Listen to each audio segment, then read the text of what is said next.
Good morning बच्चों, एक बार आपका फिर से स्वागत है अनिल ढाका क्लासेज में। हम लोगों ने बॉटनी की 3 यूनिट जो हैं वो कंप्लीट कर ली हैं। 1 से लेके 13 चैप्टर मैंने आपको कंटिन्यू करवा दिए हैं। आज हम जूलॉजी को स्टार्ट करेंगे। जूलॉजी के अंदर हम 6ठी यूनिट आपको जो है करवा दी गई है। 7वीं यूनिट की हम लोग बात करेंगे। 7 नंबर जो यूनिट है मानव कार्य की सेकंड जो है उसका हम लेसन नंबर जो यूनिट के नंबर यूनिट में 1 नंबर लेसन है और आपकी बुक का जो है लेसन नंबर 26। बुक का कितने नंबर है? 26 नंबर। इस चैप्टर के हम बात करेंगे यूनिट नंबर 7 का मानव कार्यकी में। चैप्टर का नाम है आपके मानव का तंत्रिका तंत्र, nervous system in human. Nervous system in human, मानव में तंत्रिका तंत्र। देखिए, तंत्रिका तंत्र की हम बात इस चैप्टर में करने वाले हैं। इस आपके चैप्टर का नाम ही तंत्रिका तंत्र है और मानव के अंदर मानव के तंत्रिका तंत्र की विस्तार से इस चैप्टर के अंदर हम बात करेंगे। सबसे पहले यह समझना बहुत ज़रूरी है कि तंत्रिका तंत्र जो है वो क्या होता है। तो प्यारे बच्चों, अगर आप मेरे चैनल पर अभी तक नए हो, अगर आपने सब्सक्राइब चैनल को नहीं किया है तो सब्सक्राइब ज़रूर कर लें और वीडियो को जो है वो अंत तक देखें। साथ में आपको बता देता हूँ, मैं पूरा जो सिलेबस है वो करवाऊँगा जब तक स्कूल नहीं लगेंगे और उसके बाद भी मैं जारी रखूँगा। तो नर्वस सिस्टम, सबसे पहले तंत्रिका तंत्र को समझना ज़रूरी है कि तंत्रिका तंत्र होता क्या है। तो नर्वस, इसकी परिभाषा हमें आनी चाहिए कि तंत्रिका तंत्र वो किसे कहते हैं। तो देखिए, तंत्रिका तंत्र आपने 10वीं क्लास में दूसरे चैप्टर में भी इसके बारे में अध्ययन किया है। तो इसकी परिभाषा क्या होगी? शरीर जो होता है, शरीर के अंदर विभिन्न अंग होते हैं। ध्यान से समझना, शरीर के अंदर विभिन्न ऑर्गन्स होते हैं, विभिन्न अंग होते हैं। वो अंग हमारे शरीर के विभिन्न कार्य जो हैं वो करते हैं, फंक्शंस जो है वो करते हैं, विभिन्न कार्य जो हैं वो करते हैं। इन कार्यों का, किनका? इन कार्यों का जो सामंजस्य व संतुलन बनाए रखना, वह साथ में जो है शरीर का नियंत्रण करना, साथ में शरीर का क्या करना? नियंत्रण करने वाले सभी अंगों को सम्मिलित रूप से क्या कहा जाता है? तंत्रिका तंत्र कहा जाता है। सम्मिलित रूप से सभी को क्या कहा जाता है? तंत्रिका तंत्र जो है वो कहा जाता है। ठीक है, तो सीधी सी बात है, शरीर में उपस्थित विभिन्न अंगों के कार्यों का सामंजस्य व संतुलन बनाकर शरीर का नियंत्रण करने वाले सभी अंगों को सम्मिलित रूप से क्या कहा जाता है? नर्वस सिस्टम कहा जाता है। तंत्रिका कोशिकाओं में जो कोशिकाएं, तंत्रिका तंत्र में जो कोशिकाएं भाग लेती हैं, जो भी सेल्स भाग लेती हैं, उन सेल्स को बोला जाता है तंत्रिका कोशिकाएं। क्या बोला जाता है? तंत्रिका कोशिकाएं बोला जाता है। क्या बोला जाता है? तंत्रिका कोशिकाएं बोला जाता है। इंग्लिश में इनको बोला जाता है न्यूरॉन। क्या बोला जाता है? न्यूरॉन इनको बोला जाता है। न्यूरॉन्स, तंत्रिका कोशिकाएं इनको बोला जाता है। न्यूरॉन आप लोगों ने कक्षा 10 के अंदर भी पढ़ा था, मैं एक बार फिर से बता देता हूँ। न्यूरॉन्स के अंदर 3 पार्ट होते हैं। कितने पार्ट होते हैं? 3 पार्ट होते हैं। फर्स्ट पार्ट जो होता है इसका सेल बॉडी होता है, अर्थात उसको कोशिका काय बोला जाता है। सेकंड पार्ट इसका एक्सॉन होता है, ठीक है, या आप डेंड्राइट्स, ठीक है, दुर्माक्षम जिन्हें बोला जाता है। और तीसरा जो होता है एक्सॉन होता है। अंतिम पार्ट, लंबा जो भाग होता है वो, ये 3 भाग होते हैं तंत्रिका कोशिका के, जिनमें एक्सॉन का अंतिम सिरा जो है उसे सिनेप्स बोला जाता है, जो क्या है? आगे से आगे तंत्रिका कोशिकाओं को जोड़ता रहता है। सेल बॉडी के अंदर सूचनाएं आती हैं डेंड्राइट्स के माध्यम से, फिर वो आगे एक्सॉन से होती हुई इन सिनेप्स के माध्यम से आगे जो कोशिकाएं होती हैं, तंत्रिका कोशिकाएं, उनमें चली जाती हैं और अंत में वो मस्तिष्क तक पहुंच जाती हैं। ठीक है बच्चों, ये बात थी सामान्य बात नर्वस सिस्टम की, इसके अंदर हमने ये बात की। अब बात करते हैं हम नर्वस सिस्टम के कार्यों की, तंत्रिका तंत्र के कार्यों की बात करते हैं। Functions of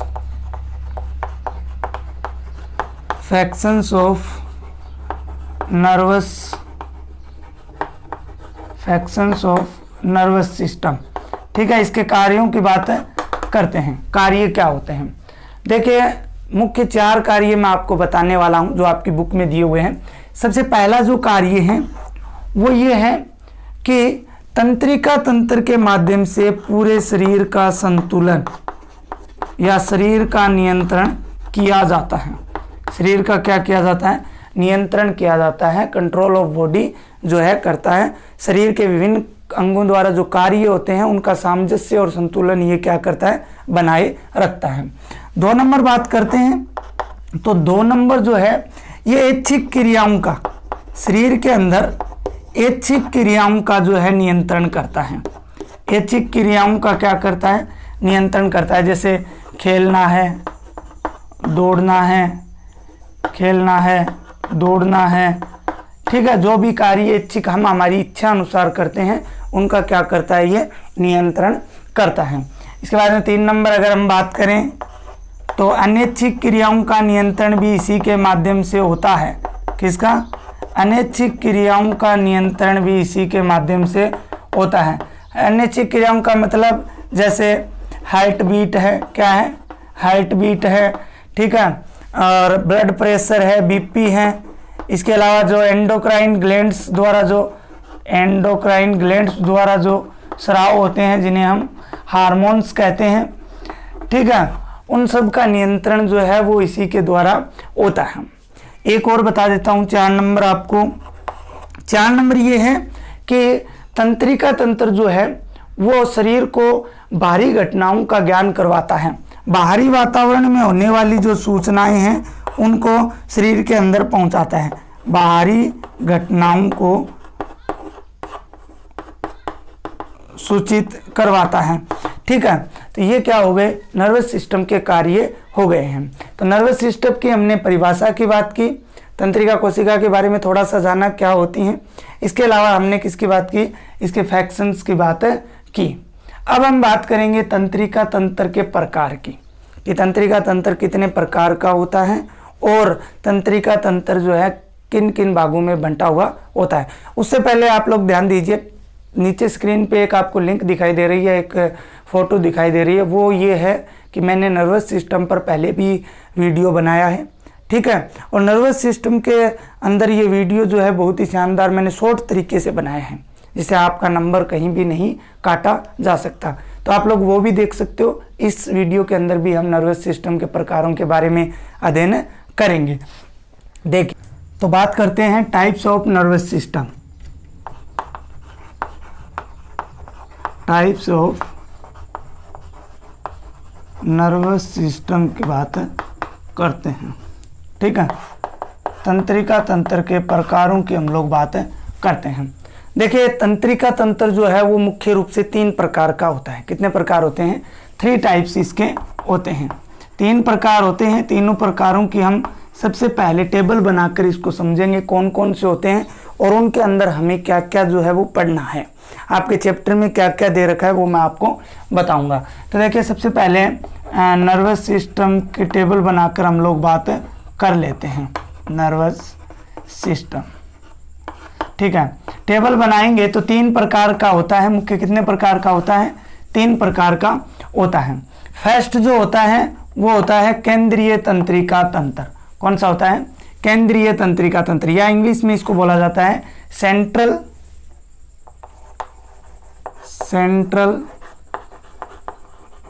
nervous system. ठीक है, शॉर्ट में इसको बोलते हैं CNS। शॉर्ट में इसको क्या बोलते हैं? CNS।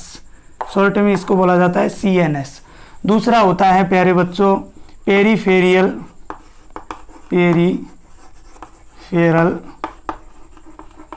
Nervous system. इसको शॉर्ट में बोला जाता है PNS। इसको शॉर्ट में क्या बोलेंगे? PNS बोला जाता है। इसके बाद में तीसरा जो है वो है आपके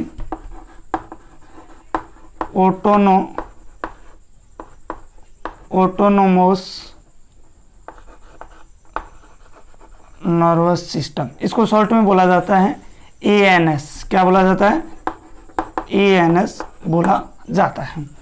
3 मुख्य प्रकार मैंने लिखे, एक तो लिखा सेंट्रल नर्वस सिस्टम, केंद्रीय तंत्रिका तंत्र, हिंदी में क्या बोलते हैं इसको? केंद्रीय तंत्रिका तंत्र या CNS। दूसरा है पेरिफेरल नर्वस सिस्टम या पेरिफेरियल नर्वस सिस्टम, PNS, परिधीय तंत्रिका तंत्र। क्या बोलते हैं इसको? परिधीय तंत्रिका तंत्र। इसके बाद में ऑटोनोमस नर्वस सिस्टम अर्थात स्वायत्त तंत्रिका तंत्र। कौन सा? स्वायत्त तंत्रिका तंत्र। अब हम बात करते हैं सेंट्रल नर्वस सिस्टम की। Central nervous system again 2 part divided, कितने भागों में? 2 भागों में इसको फिर से विभाजित किया गया है। इसके अंदर 2 पार्ट आते हैं। एक तो आता है ब्रेन, क्या आता है? ब्रेन। और एक आता है स्पाइनल कॉर्ड। स्पाइनल कॉर्ड एक तो आता है ब्रेन, मस्तिष्क, दूसरा आता है स्पाइनल कॉर्ड, मेरुरज्जु। बहुत इंपॉर्टेंट है दोनों ही भाग हमारे शरीर के लिए। अगर ये काम करना बंद कर दे तो ऐसा मान लीजिए हम लगभग क्या हो जाते हैं? मृत हो जाते हैं। तो मस्तिष्क और स्पाइनल कॉर्ड, मेरुरज्जु, सबसे पहले हम इन्हीं की बात करेंगे, ठीक है? ब्रेन की बात करेंगे, फिर स्पाइनल कॉर्ड की बात करेंगे। इसके बाद में peripheral nervous system. Peripheral nervous system जो भाग होता है भाई, केंद्रीय तंत्रिका तंत्र मुख्य भाग होगा, इसीलिए इसको केंद्रीय तंत्रिका तंत्र कहा जाता है। सेंट्रल नर्वस सिस्टम बोला जाता है। मुख्य भाग होता है, सूचनाओं को ग्रहण करता है, आगे भेजता है। मस्तिष्क जो है वो शरीर की सूचनाओं को ग्रहण करके उन पर कार्य करने का काम करता है। पेरिफेरियल नर्वस सिस्टम जो है इनके अंदर तंत्रिकाएं आती हैं। 2 प्रकार की तंत्रिकाएं जो हैं वो आती हैं। कितने प्रकार की? 2 प्रकार की तंत्रिकाएं आती हैं। एक तो आती हैं क्रेनियल नर्व, ठीक है? एक तो आती है क्रेनियल नर्व और दूसरी आती है स्पाइनल नर्व, ठीक है? कपाल तंत्रिकाएं और मेरु तंत्रिकाएं। कपाल तंत्रिकाएं और मेरु तंत्रिकाएं कौन सी आती हैं? कपाल तंत्रिकाएं और मेरु तंत्रिकाएं, ठीक है? और सेंट्रल नर्वस सिस्टम का ब्रेन और स्पाइनल कॉर्ड, इसके भी 2। तीसरा है ऑटोनोमस नर्वस सिस्टम, स्वायत्त तंत्रिका तंत्र जो होता है ये भी 2 प्रकार का होता है। कितने प्रकार का होता है? 2 प्रकार का होता है। एक तो होता है अनुकंपी तंत्रिका तंत्र और एक होता है परानुकंपी तंत्रिका तंत्र। अनुकंपी तंत्रिका तंत्र को अगर हम बात करें सिम्पैथेटिक नर्वस सिस्टम, और दूसरा होता है परानुकंपी पैरासिम्पैथेटिक नर्वस सिस्टम, ठीक है? अनुकंपी तंत्रिका तंत्र और परानुकंपी तंत्रिका तंत्र। तो इस प्रकार से प्यारे बच्चों नर्वस सिस्टम के हम ये यहाँ तक अगर बात कर लेंगे तब हमारा ये चैप्टर जो है लगभग पूरा हो जाएगा। तो सबसे पहले हम बात करते हैं केंद्रीय तंत्रिका तंत्र की, CNS की बात करते हैं, जिसमें हम ब्रेन की बात करेंगे। किसकी बात करेंगे? ब्रेन की बात उसमें करने वाले हैं। तो देखिए केंद्रीय तंत्रिका तंत्र।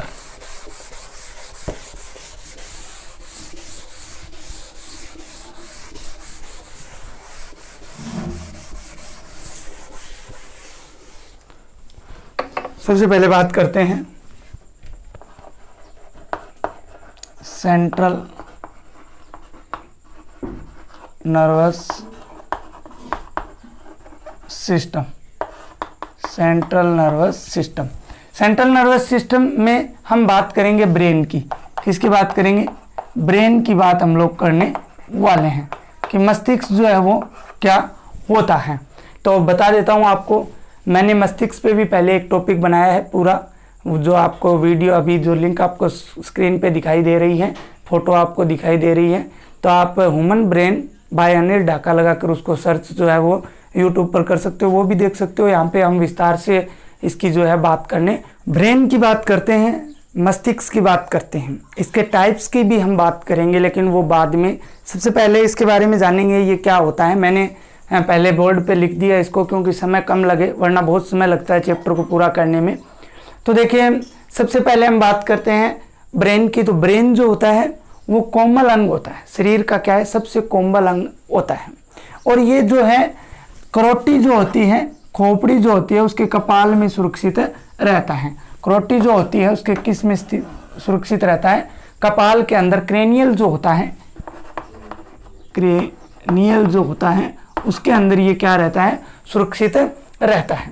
पहली बात इसकी ये, मस्तिष्क जो है हमारे शरीर का सबसे महत्वपूर्ण भाग होता है, अर्थात हम कह सकते हैं पूरे शरीर का कंट्रोलर जो है वो इसी के पास होता है, मस्तिष्क के पास ही होता है। मस्तिष्क जो है ये 3 आवरणों से घिरा हुआ रहता है। 3 मस्तिष्क आवरण या तनिका या झिल्लियों से ये क्या है, घिरा हुआ रहता है। प्रश्न यहाँ से पूछा जाता है, प्रत्येक कंपटीशन में भी कई बार पूछ लिया जाता है और आपके भी आ सकता है कि मस्तिष्क के जो 3 आवरण होते हैं वो कौन कौन से हैं। तीनों के पहले नाम बता देता हूँ, ड्यूरामीटर, आर्किनोइड और पाईमीटर। 3 प्रकार के इसके जो है आवरण होते हैं। सबसे पहले हम बात करेंगे 1 नंबर की। तो प्यारे बच्चों 1 नंबर है दृढ़ तानिका। 1 नंबर कौन सा है, दृढ़ तानिका। ये जो मैंने नाम लिखा है ड्यूरोमीटर, दृढ़ तानिका। इसकी अगर बात करें तो ये सबसे बाहर की कड़ी होती है। क्या होती है, सबसे बाहर की कड़ी होती है। तथा इसकी बात करें तो ये बड़ी तथा मोटी भी होती है। सबसे बाहर की कड़ी होती है और सबसे बड़ी तथा क्या होती है, मोटी भी होती है। ये जो होती है फाइब्रस स्योंजी उत्तक व कोलेजन तंतुओं से बनी हुई होती है। किससे बनी हुई होती है, फाइब्रस स्योंजी उत्तक तथा कोलेजन तंतुओं से ये बनी हुई होती है। इसकी महत्वपूर्ण बात ये हो गई। इसके अलावा ये क्रेनियम अस्थियों से जुड़ी हुई रहती है। किससे जुड़ी हुई रहती है, क्रेनियम अस्थियों से यह जुड़ी हुई रहती है। और लास्ट इसकी इंपॉर्टेंट बात यह है, ये नॉन इलास्टिक होती है, अर्थात अप्रत्यास्थ होती है, इसको दबाया नहीं जा सकता, कठोर होती है। सबसे बाहर की ओर कड़ी ये होती है, तो अप्रत्यास्थ ये होती है। ठीक है, दृढ़ तानिका या ड्यूरोमीटर हमने पढ़ा। इसके बाद में देखिए आपको दिखाई दे रहा है जैसे कि दूसरी, ये देखिए जाल तानिका। 2 नंबर कौन सी है, जाल तानिका। ये देखिए जाल तानिका, आर्केनोइड जिसको बोला जाता है। जाल तानिका की अगर हम बात करें तो ये पतली नाजुक जाल जैसी झिल्ली होती है, पतली नाजुक जाल जैसी झिल्ली होती है और ये मध्य में पाई जाती है। किसके, दृढ़ तानिका और मृदु तानिका।